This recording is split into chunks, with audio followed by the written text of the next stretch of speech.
because I had a lot of thoughts and I was like, I didn't want to forget any details that, had to be mentioned. But give me one moment while I pull that up.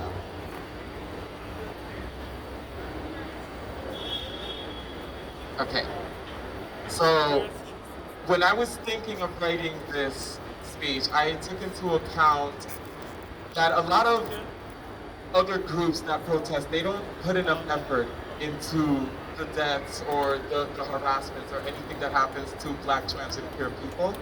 And that's what made me want to step up and organize this action for today, because I've noticed too often that when a cisgender heterosexual Black person gets killed or like something happens to happen in this movement, and there's an emergency action, there is a huge turnout, and everyone blasts it all over the news, all over social media.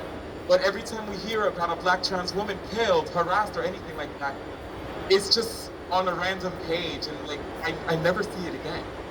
So that's what I was thinking of when I wrote this. Y'all hear me well, right? Yeah. Okay.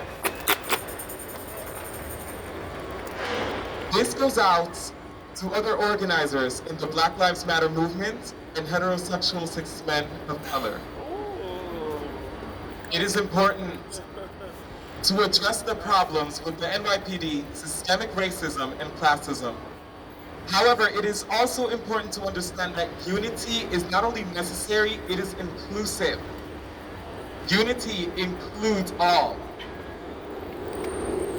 Throughout the course of this movement, I've noticed that regardless of the inclusion of Black queer people through the amplification of Black trans lives, cisgender heterosexual men, specifically Black and Latino men, continue to demonize and threaten trans and queer people.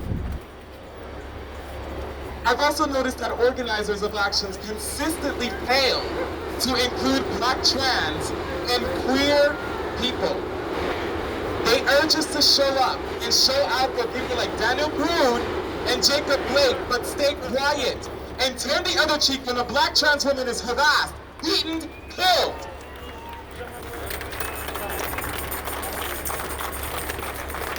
And the ironic part of it is that the majority of these violent situations are caused by the very Black lives we're fighting for. That does not make sense. As a gender non-conforming man, I still face homophobia from Black and brown men, simply because I am visibly queer. Like many queer people, I get snickered at, glared at, I get stared at. If I respond, they escalate and threaten to inflict violence on me. I'm speaking on this because we as a movement miss a very important aspect in uniting and being a stronger force to be reckoned with against our common oppressor. And that aspect is self-reparation. Self-reparation as we're fighting against the oppressors outside of our community, but we're not working on ourselves. We're not working in our own communities to fix things such as transphobia and homophobia. Have y'all ever heard of the saying, if you can't love yourself, how are you gonna love somebody else?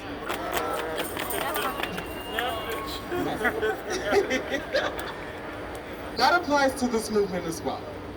If we cannot advance as one because we're too busy fighting and hating each other, how are we gonna get anything done? How are we gonna make impact? We cannot preach that Black Lives Matter when we put little to no effort in finding out about the Black trans women being brutalized and killed.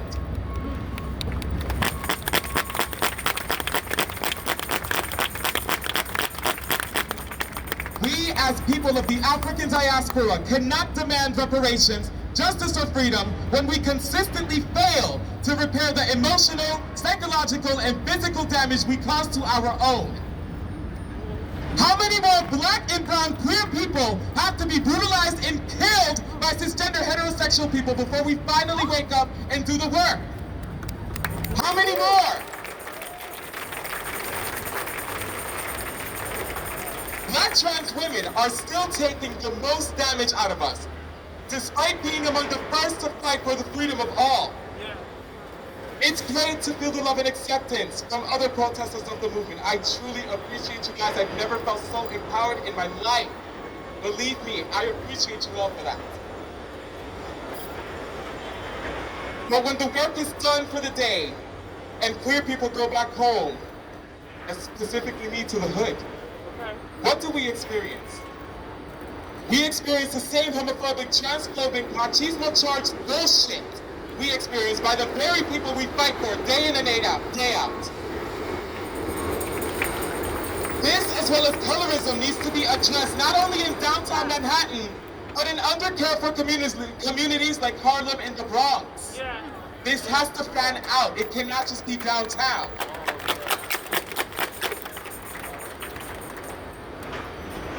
I suggest you all take a look at this speech called How to Make a Slave by Willie Lynch. But keep in mind that whether this was actually written by said author or not is irrelevant. The point of this is that it discusses divide and conquer, and it causes conversation amongst us. Read it for the conversation about divide and conquer. Do not focus on whether this was real or not, because that's missing the point entirely.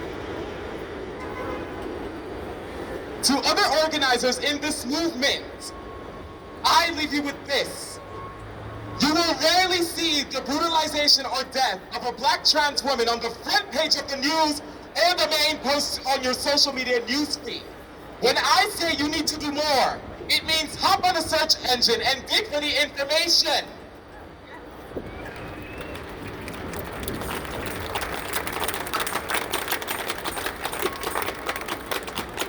I need you to plan actions for black trans and black queer people, along with the actions you plan for cis hetero people. Visibly queer and trans people should not be the only ones blasting the news of the brutalization and death of a black trans woman.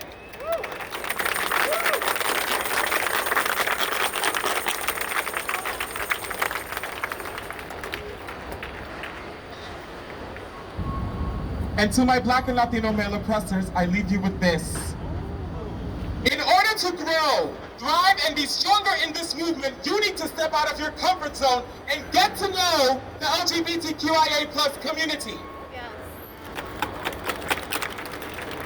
Stop demonizing queer people and understand that we are not the enemy that generations of psychological conditioning by slave owners has made us out to be. We are here for the same reasons. We want reparations. We want justice for all the black lives brutalized and killed, not only by the police, but by the entire fucking system.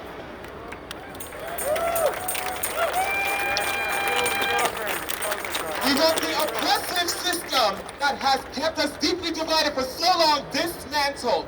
We are here because black lives matter. All black lives. Stop making excuses to stay in your hypermasculine, homophobic, transphobic comfort zone. Stop finding comfort in normality in your prejudice.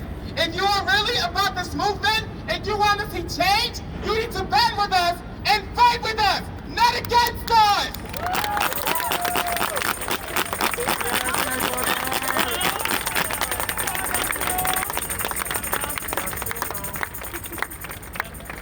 And now, for the main subject, the reason we are all here. We are here for Roxanne Moore, a black trans woman, and I'm going to have Queen Jean come up and speak on this. Queen Jean, if you may. Make some noise for the Queen!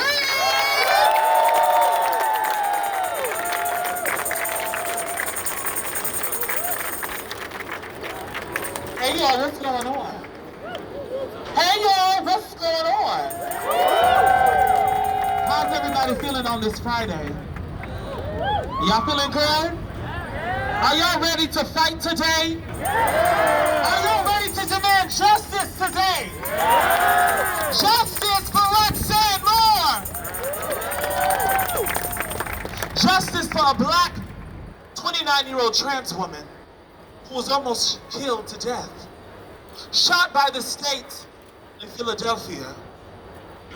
Let that sink in. Let that sink in. Still fighting for her life and critical care. But have we heard about it? Have y'all seen it? Have y'all posted? Have y'all double tapped? You have not. But I'm glad you're here today. Because Roxanne Moore is like many other black trans people, our family, continually on the receiving end of violence, continually being attacked, continually being extinguished by the racist police, by transphobic men, by people who are ashamed of themselves. Because why else are you bothered so much by a black trans woman holding space? Why else are you bothered? We're gonna let this stop. Hold on. Because you know how the white supremacy tries to interrupt.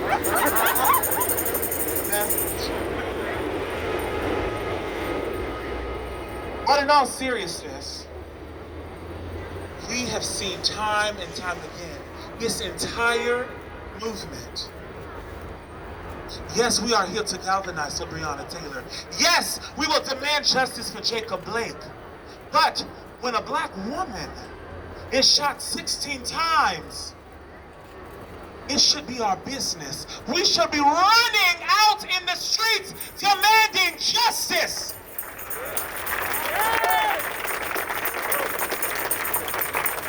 To be honest, in full transparency, Joelle and I, this is our family. This is not something that we go home and disengage from. We don't go home and turn on the Netflix and disengage from the movement, because we are the movement. Yeah. This is our work. This is what we do.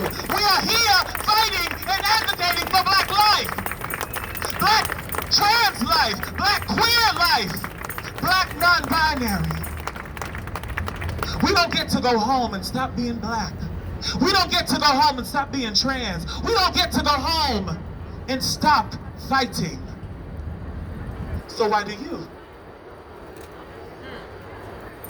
Okay, quiet. Okay, damn. Temperature check. But what I will say is that Roxanne Moore did not deserve that. Roxanne Moore deserved the chance to live. She still deserves the chance to live. The DA said that the shootings were justifiable because they were afraid.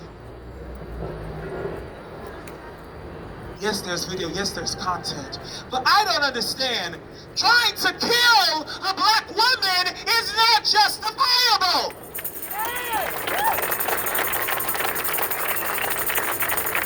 You see what they're trying to do down in Kentucky?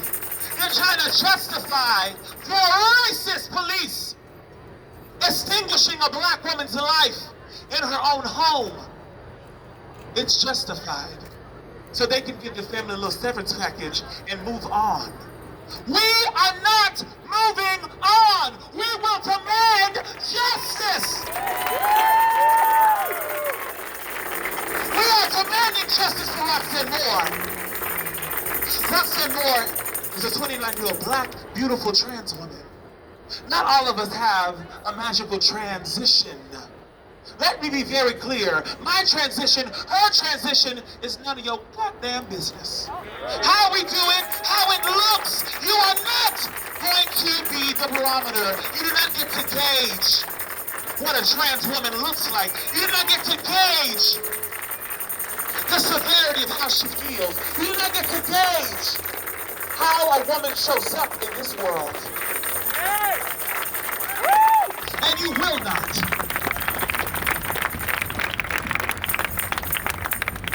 29. Roxanne Moore suffers, like a lot of us, from mental illness. Roxanne Moore comes from a family of black, proud family who is proud of their daughter. That is not often that we hear that. That is not often that we have a grandmother and her brother fighting for justice. Oftentimes when our sisters are killed, they are ignored. When we see their photo on Instagram, we move on. How many of y'all continue to keep strolling, sliding up? Oh, y'all can be honest. I know the answer. But the reality is, when you continue to slide up, what you're doing is ignoring. You are disengaging from black life. Because when we see Breonna Taylor's, what do y'all do? Y'all heart it, double tap, share it. So please keep that same energy. Keep that same protection. Keep that same integrity. Keep that same fight for black women. You not get to determine which black woman that you fight for. Roxanne Moore is a beautiful black angel who is fighting for her life. Yes, she suffers from illness, but that is not justifiable. The racist police will have to make amends. They will have to come forward and make justice. But the DA, we already know how the systems are. They're so corrupt, y'all. But those systems are made that way. They're designed that way to protect the police for when they do these killings. When they extinguish black life, when they extinguish black women, they're trying to eradicate us. But we as a community, when we sit silent, when we continue scrolling, because it's not something that we're really interested in, we are sending a message that her life didn't matter. We are sending a message that black trans lives don't matter. And I'm telling you right now, they matter. My sisters matter. Our brothers, they matter. Our siblings, they matter.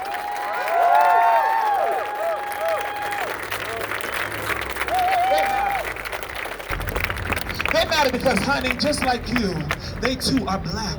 Just like you, they too face discrimination. Just like you, they too are suffering from food and housing insecurities. We don't get to escape it. But it's a blessing to be black. It's a gift to wear this beautiful skin. But because of that, the enemy, the oppressors, will try to extinguish us.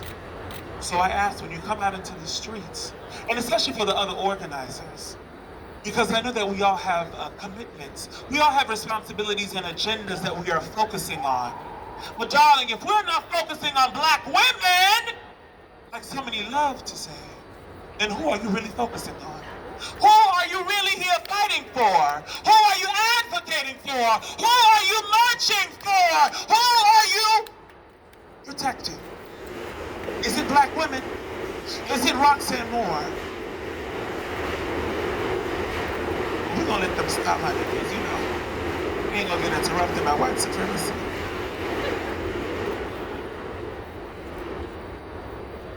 What I will say is that we continually see in the last 3 months more and more women being healed.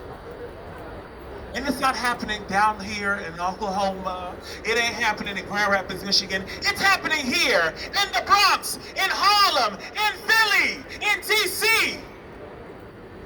Right in our own neighborhood. Right in our own homes, in our own streets. Yet somehow we're not doing anything about it. We're not fighting for those women. We're not fighting for those trans men that somehow just go missing. Rebel Reed, look him up. Look him up. So this is why we're out here fighting. Today we're gonna hold space. Today we're gonna give reverence for Roxanne Moore. Because she matters. While she is fighting for her life, we will let her know we are fighting with you too. Because that is our duty. It is our duty to fight for our freedom. It is our duty to fight for our freedom. It is our duty to win.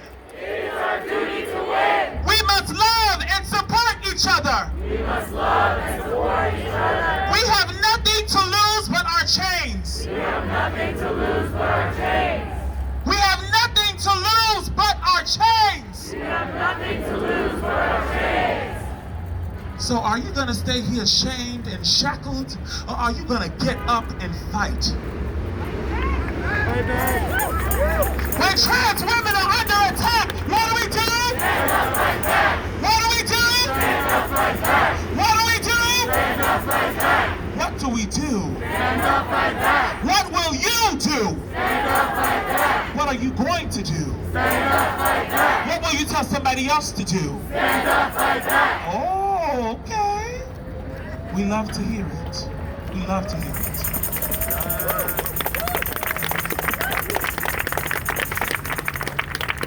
Roxanne Moore is like many other women, faced at this intersection of life, being black, being trans, suffering from illness. suffering from oppression, being marginalized in every worst way you can imagine. Abuse, mental abuse, verbal abuse, sexual abuse. No one is there trying to come to help us. No one is saying, hey, we want to come help these women. No one is saying, we want to stand by you and fight for you. So when you leave from this place, begin to align yourself. Where will you stand? Where will you be when another woman is attacked? Where will you be when another woman is taken from us? When she is shot and killed? Not only by the police, but by a very frail, fragile, weak man who thinks that her life doesn't matter. That he can come and consume her body and distinguish her body as if it didn't matter. Because that is the reality for my sister. Tracy Mia Green, also 29 years old, Monday morning at 8:30 was shot. When they drove her to the hospital, she was pronounced dead in the car. 29 years old in Philadelphia. Where's her call to action? Where is her call to action? Thank you. Where is her justice? So if you are here to really fight, if you are here to really advocate and to stand in front and not stay weak on the side, let me hear it.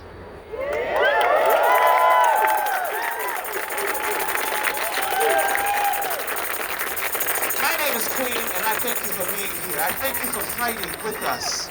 But know that this fight is just the beginning. If you thought that you were here for a relaxing weekend, oh darling, it's best that you check out now. Thank you.